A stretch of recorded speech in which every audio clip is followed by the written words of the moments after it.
Pemirsa, penambahan kasus positif COVID-19 baru kembali menyentuh angka 1.000. Total kasus positif kini melewati angka 50.000. Dalam 24 jam terakhir ada sekitar 1.178 kasus baru sehingga total ada 50.187 kasus COVID-19 di Indonesia.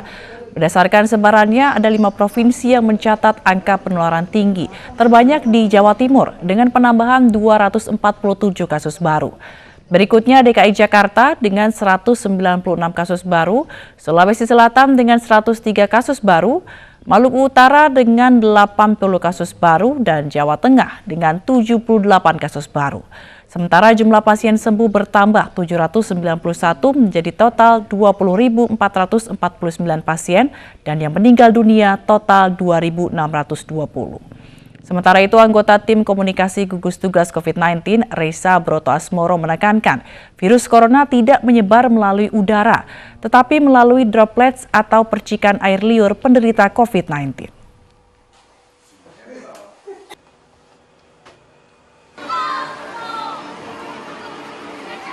Bapak, Ibu, Saudara-saudari, kesalahan mendapatkan informasi dapat berakibat fatal.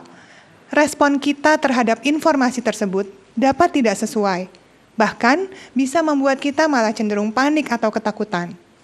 Misalnya, beredar sebuah pesan melalui WhatsApp yang menyatakan bahwa WHO mengeluarkan pernyataan tentang virus corona yang dapat ditularkan melalui udara. Setelah dilakukan penelusuran oleh tim cyber gugus tugas, Mafindo atau Masyarakat Anti Fitnah Indonesia, tim anti-hoax Kemenkominfo, didapati bahwa informasi tersebut kurang tepat.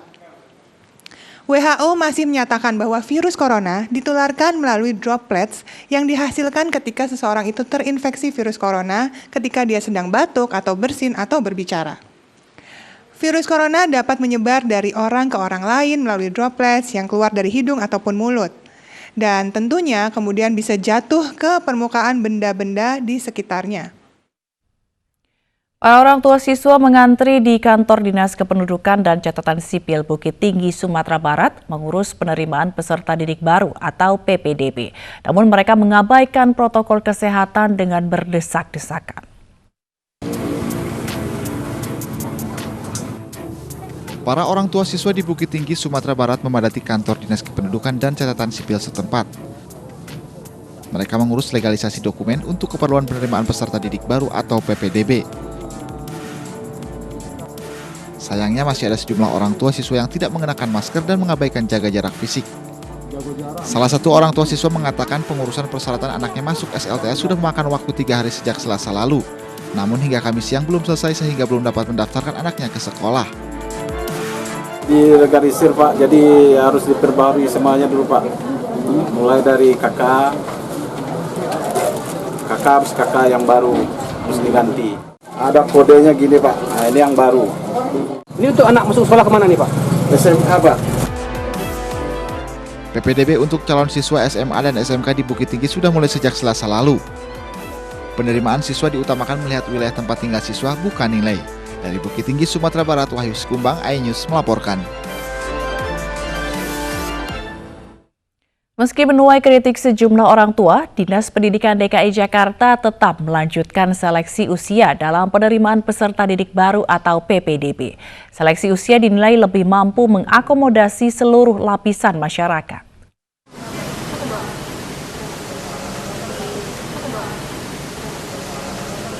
Harapan bisa menyekolahkan anak di sekolah negeri yang kandas membuat sejumlah orang tua tak mampu menahan tangis. Salah satunya Ratu Yunita yang menyesalkan aturan penerimaan peserta didik baru di ibu kota, sebab PPDB di Jakarta memprioritaskan seleksi usia. Usai rapat dengan DPRD, Kepala Dinas Pendidikan DKI Jakarta menyebut seleksi usia lebih netral ketimbang nilai dan jarak tempat tinggal dengan sekolah.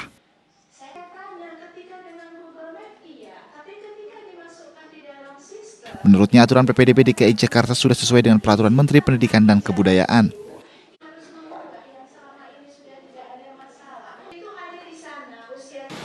Karena daya tampung kami terbatas, tadi Anda sudah dengar, untuk dari sekolah kami itu untuk SD, SMP, dan SMA semakin sedikit, maka daya tampungnya. Nah, kalau semuanya ingin seleksi di negeri, pasti apapun seleksinya ada yang tertinggal. Jadi kalau seleksi dengan menggunakan usia, yang tertinggal adalah yang muda. Kalau seleksi dengan menggunakan nilai, yang tertinggal adalah yang nilainya kecil. Nah, ketika yang tertinggal adalah usia, kami memakai usia ini karena memang usia ini variabel yang netral, yang tidak bisa diintervensi dengan apapun. Kalau misalkan nilai, berarti siapa yang ditreat baik, siapa yang dilakukan proses itu baik, merekalah yang akan leading. Kalau ketika bicara jarak, bisa didekatkan. Sebelumnya PPDB di ibu kota menuai kritik dari sejumlah orang tua karena sekolah-sekolah negeri dinilai lebih mengutamakan calon siswa yang lebih tua. Dari Jakarta, Rani Sanjaya, iNews melaporkan.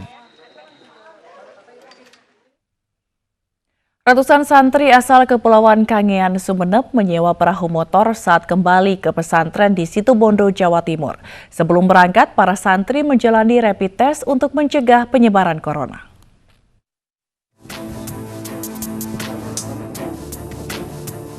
Kapal motor penumpang Dharma Bahari Sumekar 1 bersandar di Pelabuhan Jangkar Situbondo. KMP Dharma Bahari Sumekar 1 mengangkut 300 penumpang dari Kepulauan Kangean, Sumeneb, Madura. Penumpangnya merupakan para santriwan santriwati yang kembali ke pondok pesantren. 201 santri kembali ke pondok pesantren Wali Songo dan 48 santri ke Ponpes Salafiyah Safi'iyah Sukorejo. Terkendala transportasi, mereka pun menyewa KM Dharma Bahari Sumekar 1 yang berlayar selama 10 jam dari Pulau Kangean. Kembali ke pondok. Pondok pesantren apa? Salafiyah Sukorejo. Emang kapan rencana kembali aktif lagi, Mas? Sebenarnya dari tanggal 16 kemarin sudah wajib ke pondok, cuma dari Kangean karena ada kendala. Pihak pemerintah daerah Situbondo tidak mengadakan tes kesehatan kepada para santri karena sebelum berangkat, para santri terlebih dulu menjalani rapid test. Dari pelabuhan asal mereka sudah dinyatakan sehat semua, sudah dicek kesehatan semua, jadi di sini tinggal mengamankan kedatangan mereka saja. Aktivitas belajar kembali normal di sejumlah pondok di Kabupaten Situbondo, Jawa Timur mulai 16 Juni 2020. Dari Situbondo, Jawa Timur, Rizky Amirul Ahmad, iNews melaporkan. Nur Parida atau Ibu RCTI Oke, sosok dalam iklan RCTI di Pasar Terapung Banjarmasin, Kalimantan Selatan, meninggal dunia. Informasi selengkapnya usai jeda. Kami akan segera kembali.